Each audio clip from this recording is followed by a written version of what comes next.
বন্ধু, আমি 1.5 কেজি কুমড়ো নিয়েছি। এইটা আমি ছালটা ছাড়িয়ে টুকরো টুকরো করে কেটে নিচ্ছি। আমি কুমড়োগুলো কেটে ধুয়ে নিয়েছি। এবার আমি কুমড়োগুলো কড়াইতে দিয়ে দিচ্ছি। কিছুটা জল দেব। বন্ধু, এতটুকু সাইট্রিক অ্যাসিড দেব, দিয়ে এটা সমানে আমি নাড়া দিতে থাকবো। কুমড়ো পুরো সেদ্ধ হয়ে গেছে। এবার আমি গ্যাস অফ করে দেবো। একটু ঠান্ডা হলে আমি মিক্সার গ্রাইন্ডে পেস্ট করে নেবো। পেস্ট করে চালনিতে এটা পুরো ছেঁকে নিলাম। এরকম ভাবে পুরো একটা চালনি দিয়ে পালটা বের করে নেবেন। 250 গ্রাম চিনি দেবো আমি। কুমড়োর পালটা আমি এবার দিয়ে দিচ্ছি। আমি 1 চামচি কর্নফ্লাওয়ার নিয়েছি, এটা গুলবো। ভালো মতন গুলে দিয়ে দেবো। গ্যাসের ফ্লেমটা একদম অল্প করে এটা সমানে নাড়া দিতে থাকবেন এরকম করে। বন্ধু, এরকম একটা থিকনেস যখন হবে তখন গ্যাস বন্ধ করে দেবেন। এরকম একটা প্লাস্টিক পেতে পুছে নেবেন। পুছে এটাকে পুরো ঢেলে দেবো একটা চড়া রোদে। একটা রোদ লাগলেই হয়ে যাবে।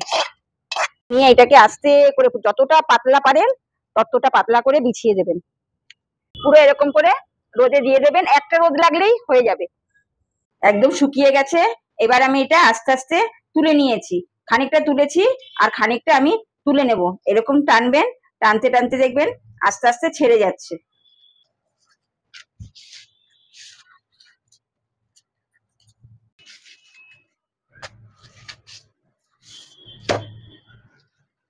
নেব প্রথমে 2 ইঞ্চি গ্যাপ করে কেটে নেব। আমি লম্বা 2 ইঞ্চি করে কেটেছি।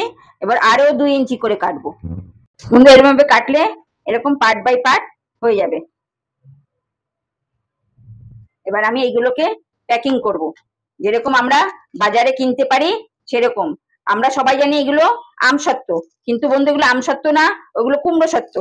এই জন্য আমি কুমড়ো সত্ত্ব বানিয়ে আপনাদের দেখালাম। কিরকম হলো আমার কুমড়ো সত্ত্বটা অতি অবশ্যই বন্ধু কমেন্ট করে আমাকে জানাবেন। ভালো লাগলে একটা সাবস্ক্রাইব করে দেবেন আমার নতুন বন্ধুরা। আর আপনাদের মধ্যে বন্ধু বান্ধব আত্মীয় স্বজন যা আছে সবাইকে শেয়ার করে দেবেন। আমি এইভাবে প্যাকিং করে ফ্রিজে রেখে দেব।